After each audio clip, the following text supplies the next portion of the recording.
Alright, magandang gabi po sa inyong lahat mga kababayan. Batang Maynila to is. Pag-usapan natin itong nasa ating screen. Yan po, nakapula si Herlyn Budol. Yan, palakpakan natin. Magaling kasi ito magaling eh.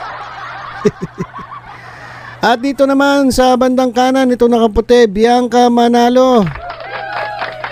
Palakpakan din natin kasi magaling din ito eh. At ang pinakamagaling sa kanilang lahat mga kababayan, si Rob Gomez.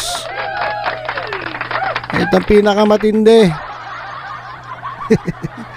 O sila yung bida sa sa Magandang Dilag. Meron silang teleserye at yung teleserye nila ay tinotohanan. Kasi etong mga ito ay pasimple at patagong nagkikita.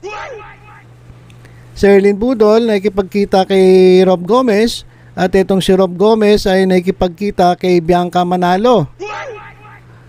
Yan yung kumakalat ngayon sa social media, pati yung kanilang mga conversations. Yung conversation nila Herlyn Budol na nagkakainan daw. Nagkakainan daw sila. Kain mo ko. ikaw kain ko. So yun yung conversation itong dalawa. At dito naman kay Bianca Manalo, sinasabi niya na wala siya dito. Nandun siya sa Valenzuela, busy. Hindi na nga ako inaasikaso. Kaya punta ka rito 7 AM. So yun mga kababayan yung kumakalat dyan sa social media. Kalat na po itong conversation na itong tatlo.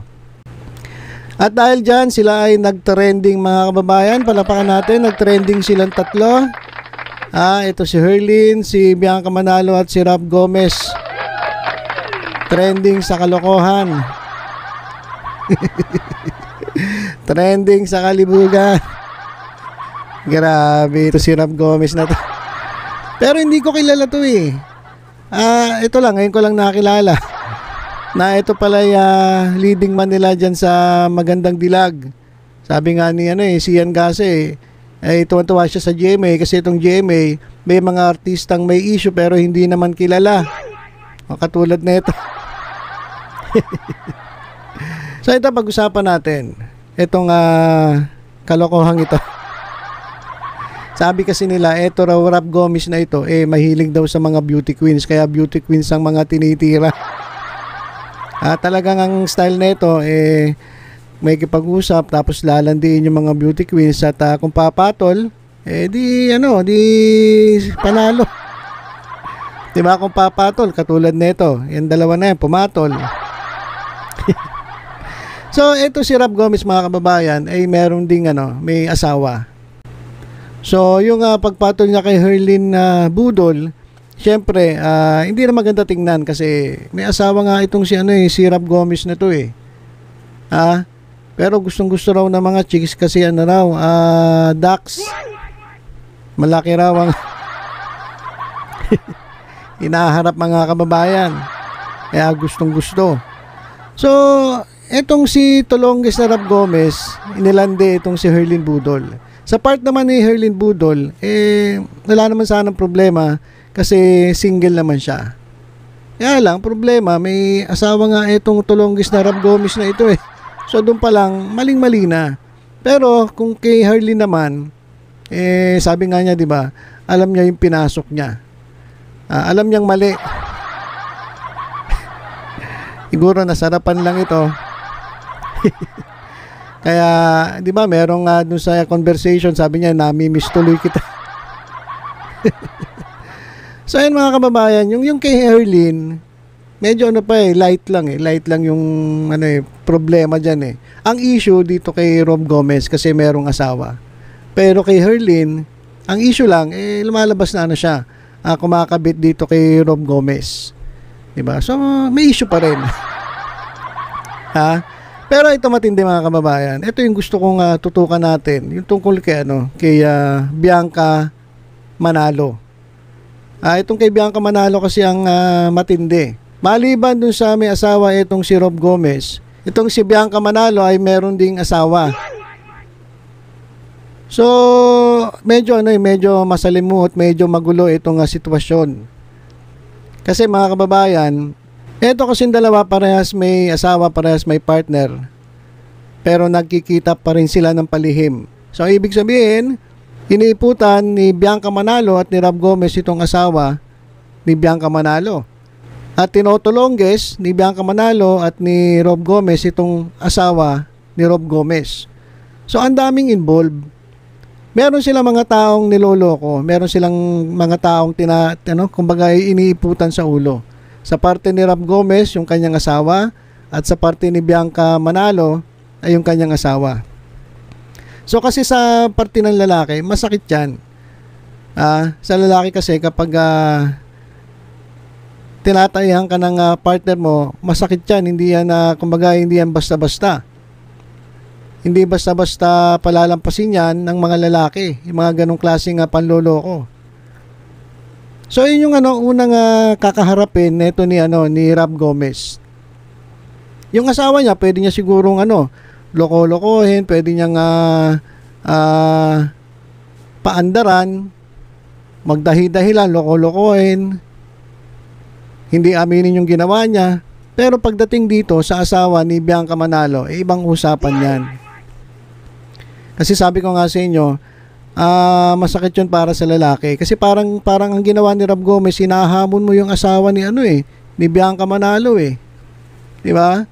So yun yung issue kay Bianca Manalo. At eto pa isa, itong matindi. Eto kasing asawa ni Bianca Manalo ay isang senador. Hindi ito basta-basta isang normal na mamamayan o ordinaryong mamamayan. Etong tinaian sa ulo ni Bianca Manalo at ni Rob Gomez ay isang Philippine senator. Ano ba yung senator? Kapag sinabing senator, nako, makapangyarihan yan. Kapag sinabing senator, maraming galamay yan. Maraming pera yan. Tapos, malalaman niya, iniiputan nyo sa ulo. Kaya tanong ko dito kay Rob Gomez, hindi ba siya natatakot dun sa ginawa niya? Ilang yung tanong ko, hindi ka ba natatakot, Rob Gomez, dun sa ginawa mo? Dahil dun sa kalibugan mo, real talk lang. Hindi naman natin sinasabi na mangyayari yon, pero real talk. Kasi sabi ko nga sa inyo, masakit yun para dun sa asawa ni Bianca Manalo na tulonggisin siya ng asawa niya, pati neto ni Rob Gomez. So masakit yun. So sa tingin ko, hindi basta-basta palalampasin, lalong-lalo na ito ay isang senador. Siguro kung ordinaryong tao lang na hindi naman kilala, hindi pag-uusapan, okay lang Pero senador ka siguro ngayon nilalait-lait na siya ng mga kapwa niya senador. 'Di ba? Merong ang kumakalat sa social media kaya daw nagloko itong si Bianca Manalo dahil busy-busy sa kanyang trabaho diyan sa Senado. So ngayon pa lang pinag-uusapan na etong si senator. So ngayon, ayun yung tanong. Hindi ka ba natatakot, Rob Gomez, sa ginawa mo? Hindi mo ba iniisip? Kasi nakakalalaki ka Pero mo pati asawa ng senator tinalo mo. Nako. Pero sana wag mangyari yung iniisip ko. Sana kayanin ni senator yung isyong ito. Pero kasi mabigat to mga kababayan hindi basta-basta issue to Issue to ng pagkalalaki ni ni senator Ang tanong sa tingin niyo ba gaganti itong asawa ni Bianca Manalo, itong si senator, dahil sa ginawa nito ni tulongges na Rob Gomez? Sa tingin ninyo? Kasi ordinaryong tao mag-iisip na gumanti yan lalo na senator pa. binarurot mo yung asawa ni Senator. So sana naman wag mangyari yung iniisip ko. Pero pwede. Real talk pwede. Kasi sa sobrang galit, pwede nga maputulan ng kaligayahan itong Rap Gomez na ito. Ha? Kasi pwede na mga pakilusin yung pera Di ba? Kaya yun lang para sa akin mga kababayan, delikado itong ginawa ni Rap Gomez. Balita nga ata, nagtatago na to. Nagtatago na ba to? Kung ako, magtatago talaga ako Biruin mo tinalo mo, Senator ng Pilipinas. So sana naman wag mangyari. Pero yan kasi mga kababayan, yung mga ginagawa natin, mayroong mga consequences yan May mga ginagawa tayong kasamaan, merong mga merong mga kaparusahan yan. Tahimik pa si Senator di ba? Tahimik pa Pero sa tingin ko, hindi niya basta-basta palalampasin ito. Mabigat kasi ito, mabigat ng mga kababayan. Kaya dito kay Rap Gomez, mag-isip-isip ka na, boy. Mag-isip-isip ka na, boy, kasi delikado, mga kababayan, delikado yung ginawa na itong Tolonges na ito.